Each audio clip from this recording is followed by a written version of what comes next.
Board পরীক্ষায় Roman স্ক্রিপ্টে Kokborok লিখলেই করা হবে এফআইআর।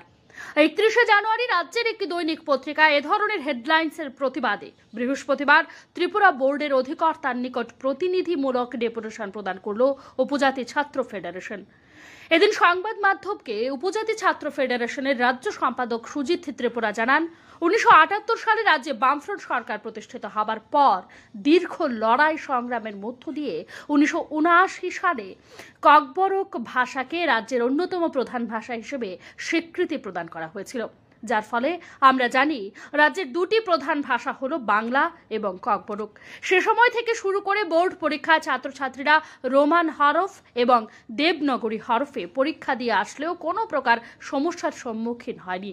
তবে 2018 সালে রাজ্যে পালা বদলের পর ছাত্রছাত্রীদের এক প্রকার হুমকিমূলক বাধা প্রদান করা হয়, রোমান হরফে যেন পরীক্ষা না দেওয়া হয়।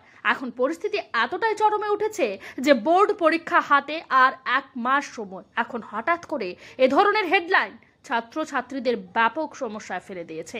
সেসব ছাত্রছাত্রীদের কি হবে যারা ইংরেজি মাধ্যম বিদ্যালয় থেকে বিলং করছে এবং যারা রোমান হরফে প্রস্তুতি নিচ্ছে।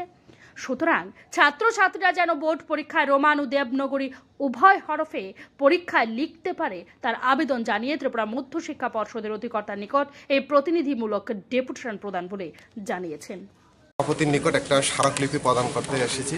মূল উদ্দেশ্য হলো 31শে জানুয়ারি ত্রিপুরার একটি লোকাল নিউজ পেপারে আমরা দেখতে পেলাম সকালে যে ওই পেপারে যে লেখা আছে যে বোর্ডের পরীক্ষায় রোমান স্ক্রিপ্ট ককবরক লিখলে এফআইআর।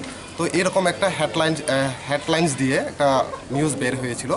তো এই কথাটা কি সভাপতি আদৌ যদি বলে থাকে তিনি কেন বললেন, কোন ভিত্তিতে কথাটি বললেন, আর এই বলার পিছনে তার কি উদ্দেশ্য, এটা নিয়ে আমরা ক্লিয়ারিফিকেশন চাওয়ার জন্য আজকে আমাদের এখানে মূলত প্রতিনিধিমূলক ডেপুটেশন।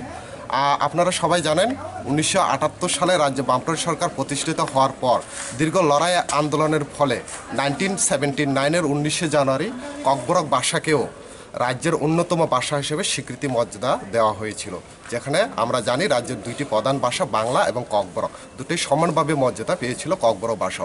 কিন্তু ওই সময়কাল থেকেই স্কুল কলেজ লেভেল পর্যন্ত পড়াশোনার সুযোগ করে দেওয়া হয়েছিল। সেখানে দীর্ঘদিন ধরে আমাদের ককবরকের স্ক্রিপ্ট নিয়ে একটা সমস্যার তৈরি হয়েছিল। ওই সময় আমরা দেখতে পেলাম কি বিগত সরকারের আমলে যে কেউ রোমান স্ক্রিপ্ট কেউ বাংলা হরফে দুইটা হরফই লিখতে পারতো, এক্সামগুলোতে পরীক্ষাগুলোতে কোনো ধরনের সমস্যার সৃষ্টি হচ্ছিল না।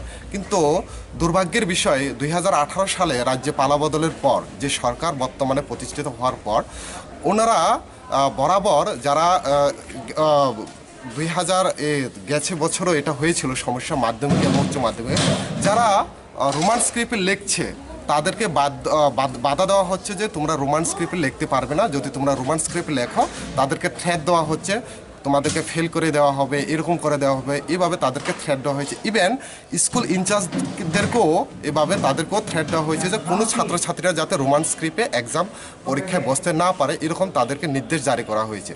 তো আমরা বলবো যে এতদিন ধরে যদি রোমান এবং বাংলা উভয় স্ক্রিপ্টে যদি ছাত্রছাত্রীরা পড়ার সুযোগ তারা আদায় করে আসছিল বা এক্সাম দিয়ে আসছিল, তো হঠাৎ করে এরকম পরিবর্তন কেন? আমরা চাই রোমান এবং বাংলা উভয় হরফে যাতে পরীক্ষা হোক, কারণ মাধ্যমিক এবং উচ্চ মাধ্যমিকের পরীক্ষা মাত্র 1 মাস বাকি। তো 1 মাস আগে যদি আপনি হঠাৎ করে বললেন যে শুধুমাত্র বাংলাতেই লিখতে হবে, রোমানে লেখা যাবে না, বা দেবনাগরীকে লিখতে হবে, রোমানে লেখা যাবে না, তাহলে ওই ছাত্রছাত্রীদের ভবিষ্যৎ কী হবে? ব্যুরো রিপোর্ট, সংবাদ 365 দিন।